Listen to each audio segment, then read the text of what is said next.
Otep à tous, bien-aimés frères et sœurs. Je vous ai dit tantôt que les négociations, la signature des accords qui devraient donner un peu d'espoir aux Congolais de ne pas être massacrés, encore une fois de plus, par les Rwandais, pas par Kagame, mais par les Rwandais, puisque les Rwandais massacrent les Congolais, cet espoir s'est éteint. Cet espoir s'est éteint parce que M. Paul Kagame a tout boycotté. Il a boycotté toutes les négociations. Ces négociations ont commencé il y a plusieurs jours, mais aujourd'hui c'était en fait la date finale où on pouvait signer ces accords de paix pour que le Rwanda retire ses troupes. Ce n'est pas la première fois qu'il y a eu négociation, ça c'est la énième fois qu'il y a négociation. C'est la énième fois. C'est-à-dire c'est 1 plus. Et ça a toujours été comme ça. Paul Kagame a négocié avec Kabila le père, il a négocié avec Kabila le fils pendant près de 30 ans. Et jusqu'à aujourd'hui, ils n'ont pas eu des accords. Ça fait 6 ans qu'il négocie avec Tshisekedi. Jusque-là, ils n'ont pas eu un accord.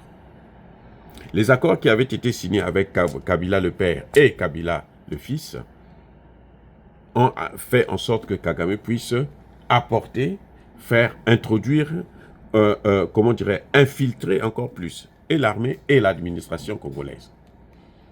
Alors, je m'explique maintenant, les amis. Pourquoi ces négociations sont arrivées à ce niveau? Pourquoi ces négociations ont permis à Paul Kagame d'infiltrer et de prendre racine au sein de l'armée congolaise et au sein de l'administration congolaise? Pourquoi? Parce que tout vient de ce qu'on appelle négociation. Question. Qu'est-ce que la négociation? Le synonyme réel de la négociation, c'est les concessions. Négociation égale concession. Qu'est-ce que je veux dire par là? Je veux dire par là que lorsque vous vous engagez à négocier, vous devrez être prêt à faire des concessions. Vous devrez faire un effort pour céder, lâcher du lest, céder une partie de votre souveraineté, céder une partie de votre bien, céder une partie de ce qui est à vous. Et l'autre aussi cède. Et à ce moment maintenant, on peut apporter la paix. Donc, chaque fois que vous entendez parler de négociation, vous devez vous mettre en tête que, oh, eux, ils vont, aux négociations, là, ils vont aller donner quoi? Qu'est-ce qu'ils vont aller céder? Qu'est-ce qu'ils vont aller faire comme concession? Oui? C'est-à-dire que faire une concession, c'est-à-dire que c'est quelque chose qui t'appartient, c'est à toi, c'est ta propriété, c'est à ton avantage. Mais tu lâches à l'autre pour que la paix revienne. C'est pour ça que chaque fois qu'il y a eu des négociations avec Kabila le fils, il y a eu au moins 3 négociations, je pense, 3 accords de paix. Ça permettait à Paul Kagame de demander à ce qu'on puisse intégrer les terroristes dans l'armée et dans l'administration. Et comme ces terreaux, ce sont ces terreaux, donc ça a permis à Kagame de faire rentrer de plus en plus des Rwandais au sein de l'armée congolaise, au sein de l'administration congolaise. Et c'est ce qui permet à Kagame de plus en plus contrôler cette armée et cette administration. C'est pour ça que vous voyez, quand Tshisekedi arrive, eh bien, l'armée étant tellement infiltrée, à près de 60%, soit des Congolais qui travaillent pour Kagame, ou des Rwandais qui sont devenus Congolais. Bah, les circonstances. D'autres ont changé de nom, mais ils restent toujours Rwandais. C'est pas la durée d'un morceau de bois dans l'eau ne peut pas changer, transformer ce bois-là en crocodile. Donc, il reste toujours Rwandais et il sert toujours les intérêts des Rwandais. voilà comment Kagame a pu arriver au point où il a pu prendre 5 territoires en 3 ans. 5 territoires. Et donc, quand maintenant, pendant ce temps, quand Kagame accepte d'aller aux négociations, ils vont vers un cessez-le-feu. Et Tshisekedi avait pris la sale manière, vraiment d'idiotie, j'appellerais ça une idiotie, de respecter le cessez-le-feu, de demander à son armée de cesser le feu, pendant que les Rwandais sont en train de continuer à rentrer, à occuper du terrain. C'est comme ça que le Rwanda est devenu, a pu prendre toutes ces terres. Le Rwanda ne fait pas la guerre. Écoutez-moi, le Rwanda ne fait pas la guerre en RDC. Le Rwanda commet seulement des crimes en RDC. C'est-à-dire que quand ils se sentent menacés, ils envoient des obus partout, ils tuent qui ils veulent. Donc, chaque fois qu'il y avait des négociations, on va d'abord vers un cessez-le-feu. Après le cessez-le-feu, maintenant, on voit comment on peut négocier. Et pendant qu'il fait rentrer, plus il fait rentrer les gens, plus il a la force de faire pression sur les autorités locales et même sur le président Tshisekedi. C'est pour ça qu'à un moment donné, Tshisekedi était obligé de céder. Mais la faute de la responsabilité de Tshisekedi, ce n'est pas dans ces négociations, parce que Tshisekedi avait bien la volonté de signer des accords de paix. Mais le problème, c'est que Kagame n'a rien à apporter, parce que lui, ce qu'il demande, c'est les terres. Or, Tshisekedi ne peut pas lui céder les terres, puisque les terres-là n'appartiennent pas à Tshisekedi, ces terres-là appartiennent au peuple congolais, à tous les Congolais. Donc, plus Tshisekedi se disait, moi je ne veux pas, je veux respecter le cessez-le-feu avec mon armée, eh bien, le Rwanda s'est infiltré, s'est assis. C'est ainsi que le Rwanda contrôle aujourd'hui Rubaya, le territoire de Rubaya, où il y a plein de coltan, cobalt. C'est ainsi qu'il contrôle Bunagana.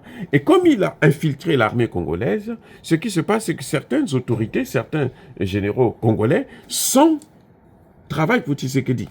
Et plutôt pour Kagame. Et donc, quand Kagame est en difficulté, ce sont ces hauts gradés de l'armée qui demandent à l'armée congolaise soit de respecter le feu, le cessez-le-feu, soit de faire un repli tactique pour laisser les Rwandais rentrer, occuper là où ils étaient. Et ça a toujours été comme ça.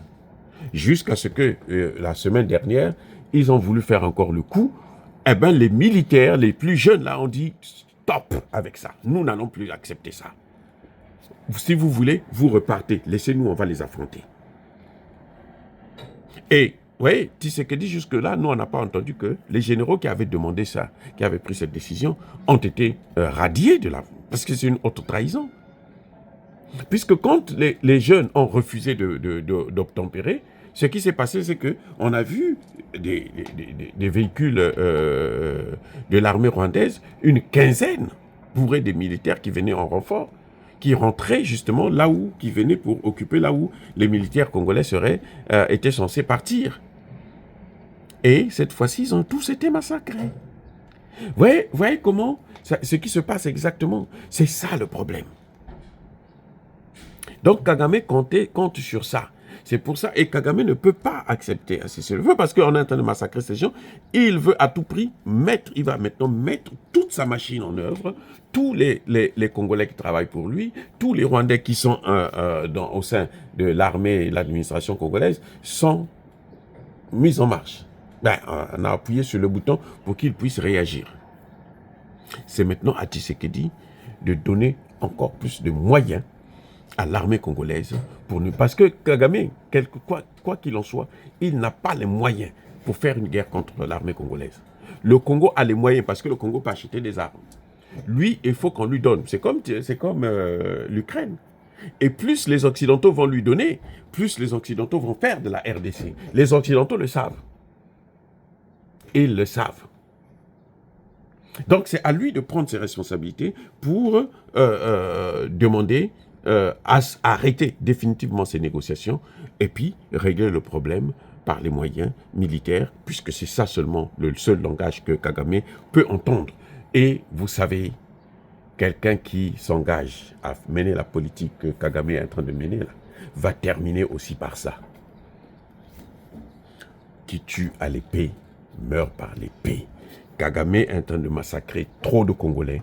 Il devrait finir lui-même aussi par ça. L'armée rwandaise devrait être éradiquer.